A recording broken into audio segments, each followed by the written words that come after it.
স্বাগতম। শুরু করছি আজকের আজকাল পরশু অনুষ্ঠান। একদম গোড়াতেই একটু পুরনো পৌরাণিকও না, ইতিহাসের পাতা থেকে কয়েকটা কথা বলি। একটা সময় রাজা রাজরার আমল ছিল।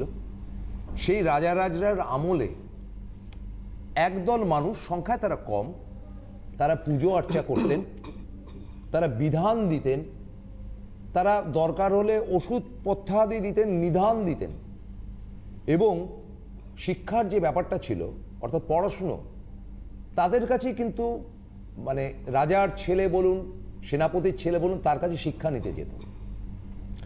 সেই কারণের জন্য তৎকালীন ব্রাহ্মণকে পণ্ডিত বলা হতো। এবং আমরা দেখেছি কাশ্মীরে পণ্ডিত যারা, তারাও কিন্তু একই উচ্চশিক্ষিত, ওরকম একটি অনুর্বর জায়গা, যেই জায়গাতে তারা শিক্ষা দান করতেন, এবং সেখান থেকেই কিন্তু পণ্ডিতরা নেমে এসেছিল একে একে ভারতবর্ষের বিভিন্ন প্রান্তে। সুতরাং পণ্ডিত বলতে যেটা বোঝায়, আপনারা দেখবেন যে আপনারা বাংলার বাইরে যে কোনো জায়গায় যাবেন, ব্রাহ্মণ মানুষকে পণ্ডিতজি বলে ডাকা হয়। যেমন জওহরলাল নেহরুকে পণ্ডিতজি বলা হতো, কারণ তিনি ব্রাহ্মণ ছিলেন। তো পণ্ডিত মানে আমরা দুটো অর্থে একসাথে বলতে পারি যে হি মাস্ট বি এডুকেটেড, এবং পৌরোহিত্য বা পুজো আচ্চা এই ধরনের কাজেও সিদ্ধ, এবং নিদান ওষুধ পত্র এও কিন্তু তৎকালীন পণ্ডিতরাই দিতেন। আর আমার পাশে বসে আছেন আরেক পণ্ডিতজি, ভৃগু যাদব। Welcome sir. তো আপনাদের প্রাচীন ইতিহাসটা একটু বললাম আর কি, যে সেটা খুব গর্বের ব্যাপার। যাই হোক, আজকের প্রোগ্রাম শুরু করব। হ্যাঁ, আমার কিন্তু প্রথমেই যেই প্রশ্নটা করব সেটা হচ্ছে যে ধরুন আবার মারাত্মক রকমভাবে করোনা বেড়ে যাচ্ছে। করোনা বেড়ে যাওয়াটা মানুষের শরীরের পক্ষে অস্বাস্থ্যকর, কিন্তু তার থেকেও বড় কথা, ব্যবসা বাণিজ্য মারাত্মক মার খাচ্ছে, তাই না? গত বছরের জায়গাটা দেখুন, আপনাকে অনলাইন প্রচুর করতে হয়েছে, 2 মাস বাড়ির থেকে বেরোতে পারেননি। তো 6ই এপ্রিল একটা চেঞ্জ ওভারের কথা বলছে, কিন্তু কেন চেঞ্জ ওভার সেটা কেউ বলছে, সেটা যদি একটু বলেন। 6ই এপ্রিল অর্থাৎ দেবগুরু বৃহস্পতি, 6 এপ্রিল রাত অর্থাৎ 5 এপ্রিল শেষ, 6 এপ্রিল রাত 12টা 24 মিনিটে দেবগুরু বৃহস্পতি কুম্ভ রাশিতে গমন করবেন। আচ্ছা। অর্থাৎ এতদিন মকরের নিচস্থ অবস্থায় ছিল বৃহস্পতি, কুম্ভ রাশিতে 6 এপ্রিল প্রবেশ বৃহস্পতি থাকবেন। কতদিন থাকবেন? 14ই সেপ্টেম্বর পর্যন্ত। আচ্ছা। 14ই সেপ্টেম্বর পর্যন্ত, অর্থাৎ প্রায় 5 মাস 9 দিন বৃহস্পতি কুম্ভ রাশিতে থাকবেন। অর্থাৎ 20শে জুন বক্রী হবেন, 20শে জুন বক্রী হবেন, পুনরায় আবার 14ই সেপ্টেম্বর মকর রাশিতে ঢুকবেন। এই যে 5 মাস 9 দিন বৃহস্পতি কুম্ভ রাশিতে থাকবেন, তার জন্য যে আমাদের মেষ থেকে মীন রাশির জাতক জাতিকাদের তো কিছু কিছু তো পরিবর্তন হবেই। সবারই তো আর খারাপ যাবে না, এতদিন তো খারাপ খারাপ খারাপ করে কাটিয়ে আসলো সবাই। কিছু কিছু পরিবর্তন তো অবশ্যই আসতে হবে, কারণ দেবগুরু বৃহস্পতির যখন ঘর পরিবর্তন করবে, নিচস্থ ঘর পরিবর্তন করবে, কুম্ভ রাশিতে ঢুকবে। আচ্ছা, আমি না একটুখানি আপনাকে ইন্টারাপ্ট করবো, একটা ফোন অবশ্যই এই আলোচনা তো থাকবে, এই সপ্তাহে হবে, সামনের সপ্তাহে হবে। হ্যাঁ হ্যাঁ, নিশ্চয়ই। একটু ফোনটা নিয়ে নিন। এই আলোচনা অনেক বড় আলোচনা। হ্যাঁ, অনেক বড় আলোচনা। হ্যালো। হ্যাঁ, হ্যালো। হ্যাঁ বলুন। হ্যাঁ, নমস্কার। আমি একটু পণ্ডিতজির সাথে কথা বলতে চাই। হ্যাঁ বলুন, কে বলছেন? হ্যাঁ, পণ্ডিতজিকে আমার প্রণাম জানাচ্ছি। নমস্কার। আমি অরূপ মজুমদার কথা বলছি, হাওড়া শিবপুর থেকে। বলুন। হ্যাঁ, আমি একটু নিজের সম্বন্ধে জানতে চাই। আমি ডেট অফ বার্থ কি বলবো? হ্যাঁ বলুন। বলুন। হ্যাঁ, 3রা এপ্রিল 1984। 3rd এপ্রিল হ্যাঁ, 1984, 1984, বেশ। সকাল 10টা। সকাল জন্মস্থান হচ্ছে হাওড়ায়, ঠিক আছে? পাক্কা সকাল 10টা? সকাল 10টা, জন্মস্থান হচ্ছে হাওড়া। হাওড়া। 1 মিনিট ধরুন। একদম সঠিক 10টাই তো? একদম 10টা, মানে মা বলেছিলেন যে 10টার থেকে ওই 5-10 মিনিট হেরফের হতে পারে। ঠিক আছে, তাহলে 10টাই লিখছি। হ্যাঁ হ্যাঁ। সকাল 10টা হলে ধরুন সে সময় 4 ডিগ্রি 26 কলাতে হতে লগ্ন ছিল, অর্থাৎ মিথুন রাশির। তাতে 5-10 মিনিট এদিক ওদিক হলে মিথুন লগ্নই থাকবে, অসুবিধার কিছু নেই। তবে আপনার আচ্ছা। মঙ্গলবার জন্ম, মিথুন লগ্ন, মেষ রাশি অশ্বিনী নক্ষত্র দেবগণ, এই হচ্ছে। আচ্ছা। আচ্ছা, এবার আমি একটু জন্মছকে আসছি। আপনার জন্মকালীন শনি আপনার বক্রী অবস্থায় ছিল। আপনার মিথুন লগ্ন, লগ্নের সপ্তমভাবে বৃহস্পতি সক্ষেত্রে অবস্থান করছে, অষ্টম নবমভাবে নবমপতি কারক গ্রহ শনি। শনি হচ্ছে আপনার তুঙ্গী, দশমপতি বৃহস্পতি এবং সপ্তমে সক্ষেত্রস্থ অবস্থান করছে। রবি শুক্র আপনার দশমভাবে অবস্থান করছে, অর্থাৎ শুক্র হচ্ছে আপনার তুঙ্গী জন্মছকে, শনিও তুঙ্গী। একাদশভাবে বুধ চন্দ্রের অবস্থান, দ্বাদশভাবে রাহুর অবস্থান। আচ্ছা, মঙ্গল সক্ষেত্রে আছে, বৃহস্পতি সক্ষেত্রে আছে, শুক্র তুঙ্গী অবস্থায় আছে, শনি তুঙ্গী অবস্থায় আছে। বেশ, এবার আমি আরেকটু দেখে নিচ্ছি জন্মছকের। সেটা হচ্ছে আপনার যেহেতু রবি শুক্র এক ঘরে আছে, রবি হচ্ছে 19 ডিগ্রিতে আছে, শুক্র হচ্ছে 0 ডিগ্রি 37 কলায়, অর্থাৎ শুক্র আপনার কম্বাস্ট হয়নি, আপনার জন্মছকে দারিদ্র দোষটা নেই। অর্থাৎ যদি শুক্র কম্বাস্ট থাকে তাহলে দারিদ্র দোষটা হয়। এখন বর্তমানে আপনার চলছে চন্দ্রের মহাদশা। চন্দ্রের মহাদশার পর মঙ্গলের মহাদশা শুরু হবে। মঙ্গল হচ্ছে আপনার ষষ্ঠভাবে স্বক্ষেত্রে আছে, খুব ভালো। দাঁড়ালো কি? হ্যাঁ, শুনুন, আপনার জন্মছক অনুযায়ী কিন্তু আপনার কর্মজীবন খুব ভালো কর্মজীবন। এই বিশেষ করে আপনার পঞ্চমপতি কারক গ্রহ শুক্র দশমভাবে তুঙ্গী, আপনার কর্মজীবন হবে টেকনিক্যাল লাইনে, ইঞ্জিনিয়ারিং লাইনে। ভাগ্যবতী শনি আপনার তুঙ্গী, অর্থাৎ আপনার জীবনে কিন্তু সাফল্য উন্নতি আছে। বর্তমান সময়টা, অর্থাৎ এই যে চন্দ্রের মহাদশা চলছে 2022 সেপ্টেম্বর পর্যন্ত, এই চন্দ্রের মহাদশা কিন্তু আপনার পক্ষে ভালো না। আমি যে কথাগুলো বলবো আপনি কিন্তু পরপর তার উত্তর দেবেন পরে আমি যখন বলবো। চন্দ্রের মহাদশা কিন্তু আপনার পক্ষে ভালো না, প্রচণ্ড মানসিক টেনশনের মধ্যে থাকবে। এবং চন্দ্র যেহেতু কেতুন নক্ষত্রে অবস্থান করছে, মাথার দিক থেকেও কিন্তু ভালো ছিল না চন্দ্রের মহাদশায়। মাথা মাথার দিকে, মায়ের দিক থেকে আমি ভালো পাচ্ছি না। কারণ 2012 সাল থেকে 2022 সাল, এই দীর্ঘ 10 বছর চন্দ্রের মহাদশা, চন্দ্র মাতৃকারক গ্রহ, চন্দ্র কেতুন নক্ষত্রে অবস্থান করছে, চন্দ্র শনিদৃষ্ট আছে, বুধ চন্দ্র একত্রে আছে, অর্থাৎ এবং এই চন্দ্র হচ্ছে দ্বিতীয় প্রতি কারক গ্রহ। অর্থাৎ ওনাকে চন্দ্রের মহাদশায় প্রচণ্ড মানসিক টেনশন দিয়েছে, মায়ের দিক থেকে সমস্যা, কিন্তু কর্মজীবনে সাফল্য উন্নতি দিয়েছে। এবং কর্মজীবনে সাফল্য উন্নতি আগামী হচ্ছে মঙ্গলের মহাদশা আরও বেশি সাফল্য দেবে। এবার আপনি বলুন। এবার আপনি বলুন অরূপবাবু, প্রথম কথাটা হচ্ছে যে আপনি, উনি যেটা বলেছেন খুব ব্রিফলি আবার বলি, ইঞ্জিনিয়ার, ভালো চাকরি করবেন, চাকরির মধ্যে একটা আর্টিস্টিক ব্যাপার থাকবে, কিন্তু মানসিক টেনশন। এবার বলুন। আসলে আমি শুনছিলাম মন দিয়ে, 17 সালে আমি বলে দিই, 17 সালে আমার মা এক্সপায়ার করেছেন জুলাই মাসে। আচ্ছা। মা 16 সাল থেকে ভুগছিলেন, 17 সালে মারা যাওয়ার পরে। তো বর্তমানে আমি হচ্ছে অটোমোবাইল ইঞ্জিনিয়ারিং করে আমি মাহিন্দ্রাতে আছি। তো এই গত 1.5-2 বছর ধরে, স্যার ঠিকই বলছিলেন, আমি শুনছিলাম, গত 1.5-2 বছর ধরে আমার চাকরির জায়গাটা মোটের একেবারেই ভালো নয়। বিশেষ করে সেটা 17 সাল থেকে শুরু হয়েছিল, কিন্তু গত লকডাউন এবং 19 সালের শেষ থেকে আমি এরা ভালো করে ফেস করি যে আমার কোম্পানির সাথে আমার কোনো রকমের বোঝাপড়া হচ্ছে না। তো আমি কি করতে পারি এই মুহূর্তে? আমি কি আমার জবটাকে চেঞ্জ করব, নাকি আমি অন্য কোনো কোম্পানি অফার পেয়েছি, কিন্তু আমি এখনো মনস্থির করতে পারছি না যে আমি কি করব। আপনি কি পেয়েছেন, বিকল্প কিছু পাচ্ছেন? না, 2-1টা অফার পেয়েছিলাম, বাট সেটা কিন্তু খুব একটা যে এক্সপেক্টেড আমি যেটা চাইছি সেরকম কিছু না। আমি এখন বর্তমানে আমি এই সেক্টরটা, আমি যেই মাহিন্দ্রাতে আছি, আমি এখানে কাজ করতে চাইছি না। আমি চাইছি বেসিক্যালি আমি অন্য কোনো বিজনেস যদি আমার হয়, সেটাই আমার পণ্ডিতজির কাছে জিজ্ঞাসা যে আমি আপনি কর্মের ব্যাপারটা চেঞ্জ করতে পারেন মঙ্গলের মহাদশায়। অর্থাৎ 2022 সালের সেপ্টেম্বর থেকে আপনার টাইমটা ভালো আসবে। মঙ্গল আপনার স্বক্ষেত্রস্থ আছে এবং মঙ্গলের মহাদশা আপনার স্বক্ষেত্রস্থ মঙ্গলের মহাদশা আপনার খুব ভালো সময়। এবং এই সময় থেকে আমি কি ধরনের ব্যবসা করলে সেটা আমার পক্ষে ভালো হতে পারে?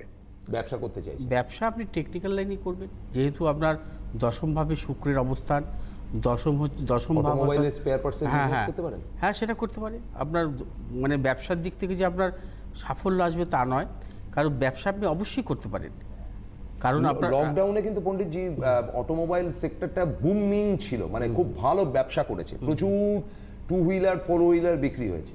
তাহলে ওনার হ্যাঁ সেটা হলেও মানে আমার সাথে একটা ইয়ে চলছিল আর কি, মানে আপনি একটা কথা বলবো আপনাকে, আপনি কোনো কোম্পানি বলবেন না, ঠিক আছে? আচ্ছা, আচ্ছা, হ্যাঁ, আচ্ছা, ঠিক আছে। আপনি আমাদের দরকার নেই সেটা কোথায় কি চাকরি করছেন, তা আপনার ব্যাপারটা সেটা হচ্ছে যেটা আমি বলবো, আপনি যদি মনে করেন যে আপনি কখনো ব্যবসাগত ব্যাপারটাতে এগোবেন, সেই ব্যাপারটা আপনি চিন্তা ভাবনা করতে পারেন।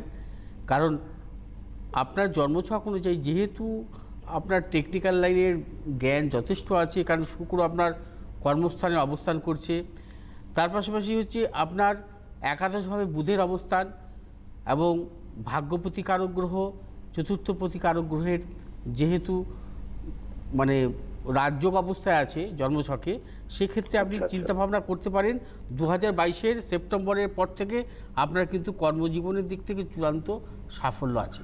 মানে আমি যদি স্যার এই বছরটা শুরু করতে চাই, সেটা কি কোনোভাবে সম্ভবপর নয়? কোনটা? মানে সেটা কি আমি যদি 2021 সালে যদি কোনো বিজনেস শুরু করতে চাই, যদি করতে চাই সেটা কি ভালো হবে আমার পক্ষে? এবছরটা না এগোনোই ভালো।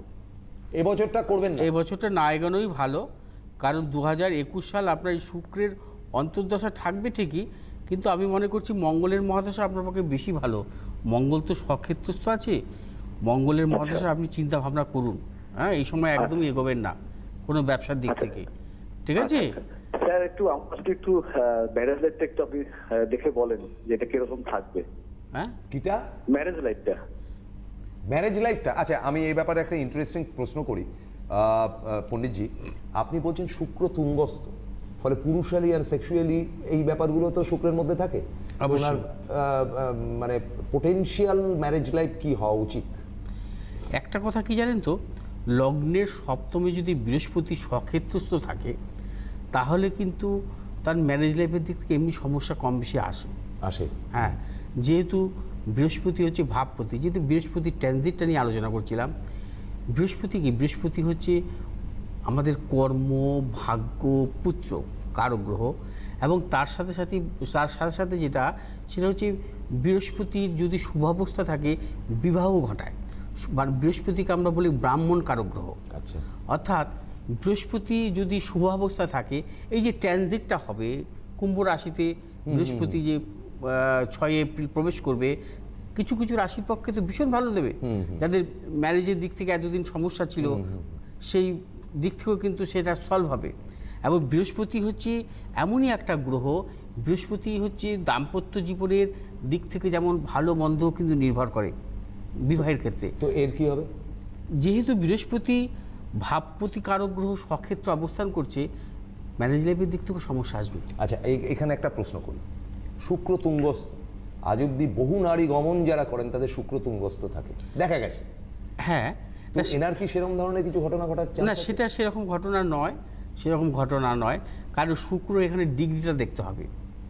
শুক্রটা বেশ কঠিন ব্যাপার হচ্ছে, কিন্তু শুক্র ডিগ্রি দেখতে হবে। শুক্র দেখা যাচ্ছে এখানে দশমভাবে রবি যুক্ত আছে। শুক্র যদি অশুভ থাকে তাহলে কিন্তু এই ধরনের সমস্যাগুলো আসে, অবশ্যই আসে, কিন্তু শুক্রের অবস্থানের উপর নির্ভর করে সেটা। আচ্ছা, উনি বলুন, আপনি যদি একটু প্রকাশ করেন আনন্দিত হব। না, আমি একেবারে অস্বীকার করছি না স্যারের কথা অনুযায়ী।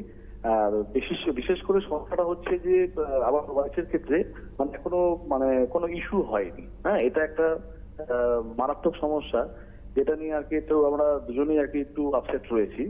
আর আপনি যেগুলো বলছেন সবই ঠিক, একটু সমস্যা তো অবশ্যই আছে। আর মেইনলি সমস্যা এখনো ইস্যু করতে পারিনি এখনো। কতদিন বিয়ে হয়েছে?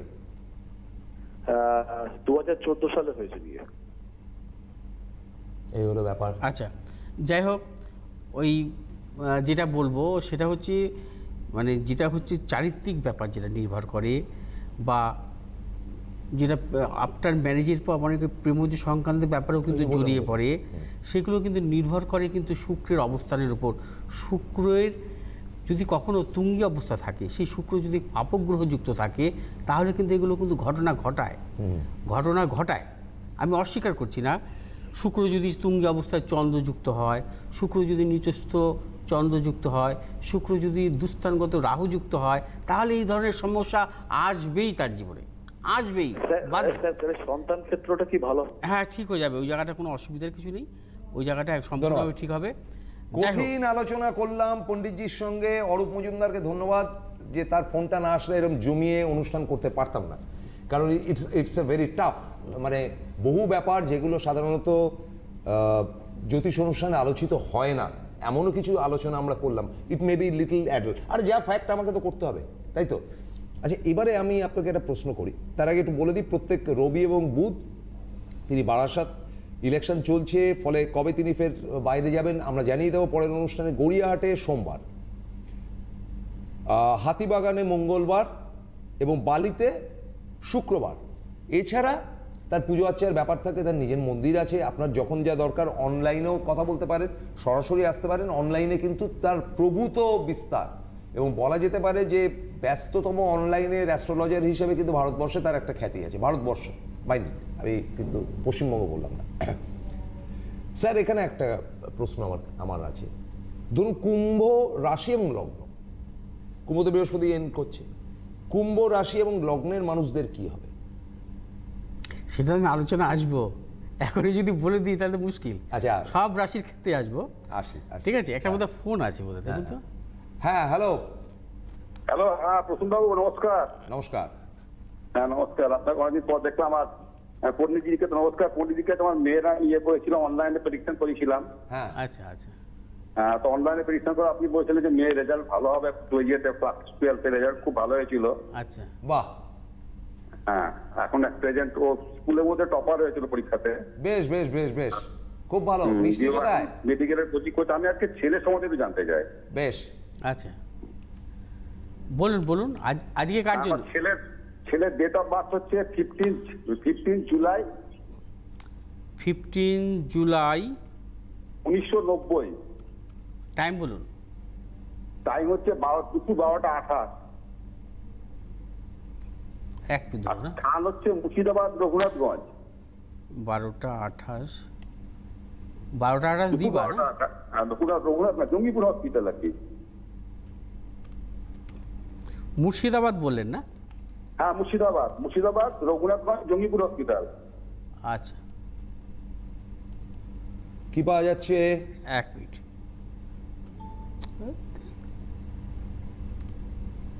15 জুলাই 15 জুলাই, হ্যাঁ 1990 না? 1990। ঠিক আছে, এক মিনিট। আচ্ছা, জন্মবারটা রবিবার না? হ্যাঁ, জন্মবারটা রবিবার। তুলা লগ্ন, মীন রাশি, রেবতী নক্ষত্র, দেবগণ। ঠিক আছে। আচ্ছা, এক মিনিট ধরুন, আমি দেখে দিচ্ছি। জন্মকালীন শনি রেট্রোগ্রেড অবস্থায় ছিল। আচ্ছা, এই জন্মছক অনুযায়ী কিন্তু তুলা লগ্নের সপ্তম মঙ্গল, স্বক্ষেত্রে সপ্তম, অষ্টম, নবমভাবে রবি, শুক্র, বৃহস্পতির অবস্থান, দশমভাবে বুধ, কেতুর অবস্থান, চতুর্থে রাহু, তৃতীয় শনির অবস্থান, তার পাশাপাশি চন্দ্র ষষ্ঠভাবে অবস্থান করছে। জন্মছকের চতুর্থ প্রতি কারক গ্রহ হচ্ছে শনি, পঞ্চম প্রতি কারক গ্রহ শনি বৃহস্পতি দৃষ্ট। আচ্ছা, তার পাশাপাশি শনির স্বক্ষেত্রে দৃষ্ট। বাহ, জন্মছকটা খুব সুন্দর জন্মছক, ভালো ছক। হ্যাঁ, আমি আসছি। রবি হচ্ছে 28 ডিগ্রিতে আছে, এখানেও শুক্র 0 ডিগ্রিতে আছে, অর্থাৎ এখানেও শুক্রটা কিন্তু কম্বাস্ট হয়নি। অর্থাৎ এই যে রবি শুক্রের যে যোগ, রবি শুক্রের যে দারিদ্র্য দোষ হয়, এখানেও কিন্তু রবি শুক্র দারিদ্র্য দোষ হয়নি। আবার কি, রবি শুক্র যখন শুক্র যখন অশুভ গ্রহ, শুভ গ্রহ পাপগ্রহযুক্ত থাকে, সেক্ষেত্রে কিন্তু অশুভ ফল দেয়। কিন্তু এখানে বৃহস্পতি যুক্ত আছে, অর্থাৎ রবি শুক্র বৃহস্পতি নবমভাবে আছে, অর্থাৎ ভাগ্যস্থানে অবস্থান করছে। ভাগ্যস্থানে বৃহস্পতি এবং শুক্রের অবস্থান। লগ্নপতি কারক গ্রহ শুক্র ভাগ্যভাবে অবস্থান করছে, কর্মভাবে বুধের অবস্থান। আচ্ছা, অর্থাৎ ভাগ্যপতি কর্মভাবে অবস্থান করছে। জন্মছকটা ভীষণ ভীষণ ভালো জন্মছক। রবি বর্গোত্তম অবস্থায় আছে, বর্তমানে শুক্রের মহাদশা। আচ্ছা, ওর পড়াশোনাটা কি কোনো টেকনিক্যাল লাইনে ছিল, ইঞ্জিনিয়ারিং লাইনে ছিল? ও বিটেক মেকানিক্যাল করেছে, তারপরে প্যাকেজিং এর উপর মাস্টার কি করেছে, পোস্ট গ্রাজুয়েট করেছে। এখন ওই আচ্ছা। মুম্বাই একটা কলেজের কোম্পানিতে কাজ করে। আপনি যেটা বলেছেন অ্যাবসলিউটলি কারেক্ট পণ্ডিতজি। নেক্সট। আচ্ছা, আপনার আচ্ছা, মেয়ের ছেলে সরি আপনার ছেলের এই জন্মছক অনুযায়ী 2021 সালের নভেম্বর, অর্থাৎ এই বছর নভেম্বর থেকে 2027 সালের নভেম্বর পর্যন্ত ওর দুর্দান্ত টাইম, গোল্ডেন পিরিয়ড বলতে পারেন। ও তো বম্বেতে রয়েছে, ওখানেই ভালো হবে। অবশ্যই, ও কি বিদেশ যাত্রা আছে? হ্যাঁ অবশ্যই বিদেশ যাত্রা আছে ওর। বিদেশ যাত্রা Golden যখন অবশ্যই। বলছেন তখন এই তো- সময়টা ওর পক্ষে গোল্ডেন টাইম। কেন গোল্ডেন টাইম? কেন? তার মূল কেন? কারণ হচ্ছে এই সময়টা আসবে রবির মহাদশা। রবি বৃহস্পতি যুক্ত অবস্থা আছে, রবি জন্মকালীন বর্গোত্তম আছে। অতএব এই সময়টাকে দুর্দান্ত টাইম দেবে, দুর্দান্ত টাইম। 2021 সালের সেপ্টেম্বর থেকে 2027 সালের 2021 সালের নভেম্বর থেকে 2027 সালের নভেম্বর, এই সময়টা গোল্ডেন টাইম। এই সময়ের বিদেশ যাত্রা আছে, কর্মসূত্রে অর্থনৈতিক দিক থেকে দুর্দান্ত ভালো রেজাল্ট পাবে। আপনার এই ছেলের জন্মছকের তুলনা হয় না, তুলনা হয় না। বিএফএ জায়গাটা ম্যারেজের জায়গাটা খুব একটা খারাপ কিছু নেই। একটু জোটক বিচার করে বিবাহ দেবেন, ঠিক আছে? কারণ লগ্নের সপ্তমে মঙ্গল আছে ঠিকই, মঙ্গল হচ্ছে নিজের ভাবে অবস্থান করছে, নিজের ভাবে অবস্থান করছে এই ছেলেটির। হ্যাঁ। আপনি দুজনেরই ভালো বললেন, আমার মেয়েরও ভালো বলছেন, ছেলেরও ভালো বললেন। মানুষটা তো ভালো, ওই জন্য চট করে খারাপ বলে না। শনি, আমি কেন খারাপ বলবো? কেন খারাপ? না, কোথায় না, খারাপ আছে জন্মছক? আমি দেখেছি প্রসূনবাবু পাশে থাকলে আমার সবগুলো ভালো হয়ে যায় গেছে। উনি আমার কাছে খুব পয়া। কে আমি? Thank you. আমি দেখেছি। আচ্ছা আচ্ছা, শনি, আমি জন্মছকটা কোনো খারাপ কিছু পাচ্ছি না তো। কি যন্ত্রণা? যার এই ভাগ্যস্থান শুভ, জবরদস্তি- কর্মস্থান শুভ, বিদ্যাস্থান শুভ, না, একে জোর করে তাকে একটা খারাপ বলিয়ে না, না, একটা না। কিছু গুছিয়ে দেওয়ার তো সেটা লোক আপনি না। না না, এই যে এতদিন শুক্রের মহাদশা ছিল, শুক্র লগ্নপতি কারক গ্রহ, শুক্র বৃহস্পতি একটা যুক্ত খারাপ অবস্থায় কিছু ছিল। বললেন না। কি খারাপ বলবো বলুন? কোন জায়গা খারাপ? আপনার কি কোনো খারাপ নেই আপনার ছেলের? না, আমি তো কিছু বুঝতে না, আমি সেই জন্য ফোন করতে। আরে সেটাও তিনি বলে দিলেন সবই ভালো। ব্যবহারটা অতিও ভালো। হ্যাঁ, পণ্ডিতজির মতো ব্যবহার আমার পায় না, উনার ব্যবহার আমার খুব ভালো লাগে। বেশ। এবার তাহলে আপনার কি কোনো প্রশ্নই নেই? আপনি স্যাটিসফাইড? মানে ওর কোনো রেমেডি রাখবে না তখন? রেমেডি, দেখুন একটা কথা বলবো, রেমেডির ব্যাপারটা হচ্ছে, সেটা হচ্ছে আপনি কখনো চেম্বারে বা কোনো জ্যোতিষীর কাছে পরামর্শ নিতে পারেন। তবে একটা কথা মনে রাখতে হবে, এখানে যেহেতু বুধ ওই ভাগ্যপতি কারক গ্রহ কর্মস্থানে আছে ঠিকই, কেতুযুক্ত অবস্থা আছে, রাহুদৃষ্ট অবস্থা আছে, এটাকে বলা হয় কিছুটা নাশ দোষ বলা হয়। মাঝে মধ্যে কি হবে, ওর মনের কিছু চাঞ্চল্যতা আসতে পারে, ডিসিশন নেওয়ার ক্ষেত্রে কিছু সমস্যা আসতে পারে, কিছু মানে কোনো কারণে কিন্তু অবসাদ চলে আসতে পারে মনের মধ্যে। তারপরে ধরুন দ্বিতীয় ব্যাপার যেটা, যে আমাদের সেকেন্ড যে ঢেউটা এসছে করোনার, সেটা মহারাষ্ট্র ম্যাক্সিমাম বম্বেতে, সেখানে তো কর্মযোগে আছে, সেখানে কি সংকট আসলেও আসতে পারে? ওর কিচ্ছু হবে না, কিচ্ছু হবে না। আপনি তো টেরিফিক বলছেন। কিচ্ছু হবে না, আমি জোর দিয়ে বলবো কিচ্ছু হবে না। আপনি তো টেরিফিক বলছেন। আমি ছক দেখে বলবো, আমি তো অন্য আপনার আর কিছু কিছু দেখে বলবো না। জানার উচিত না আমার মনে হয়, বুঝলেন? চেয়েছিলাম, আর কিছু জানার নেই। হ্যাঁ ঠিক আছে তাহলে। হ্যাঁ ঠিক আছে, আমি আর ওই যাবো ছেলের এই কর্মটা স্থানটা জানতে যাচ্ছিলাম। ব্যাস একদম নিশ্চিন্তে থাকেন। আজকে অনুষ্ঠানের একটা বৈশিষ্ট্য আমি আপনাদের সঙ্গে শেয়ার করতে চাইছি দর্শক বন্ধুদের সঙ্গে, যে দেখুন, আমি যদি মনে করি যে তোমার ফাঁক বা ছিদ্র খুঁজে পারবই। পৃথিবীতে এমন কোনো লোক নেই যার কোনো ত্রুটি নেই। আপনি দেখুন, প্রথমজনকেও তিনি অ্যাপ্রিসিয়েট করলেন দু একটি জায়গা ছাড়া, দ্বিতীয় জনকে তিনি অ্যাপ্রিসিয়েট করে বললেন যে কিছু একদম ঠিক আছে, এবং তিনি বললেন যে ওই নেট যুগে ওনার সঙ্গে যোগাযোগ করেছিলেন অনলাইনে, তার মেয়ের সম্বন্ধে বলে সব ভালো হবে, নিশ্চিন্তে থাকুন, টেনশন করার দরকার, সে মেয়ে ভালো রেজাল্ট করেছে। তো ফলে আমাদের কোনো ক্ষেত্রে সনুসুদ হতে হয়, বুঝলেন তো, ওই যে দান ধ্যান করেছে। হ্যাঁ, তো আপনার এই পজিটিভিটি আমাকে খুব মুগ্ধ করেছে, আমি আপনাকে খোলা মনে বললাম। না, আমি সবাইকে যে পজিটিভ বলবো তা নয়, না, নেগেটিভ ছক থাকলে নেগেটিভ বলবো। এর মধ্যে কি কোনো ত্রুটি নেই? এই ছেলেটার মধ্যেও আপনি পেতেন খুঁজলে, কিন্তু আপনি অ্যাভয়েড করে গেলেন যে না ঠিক আছে, তোমার যে ভালোগুলো রয়েছে সেটা নিয়ে enjoy করো। যেটা হচ্ছে সেটা হচ্ছে সামান্য, হ্যাঁ, ওটা সামান্য ব্যাপার।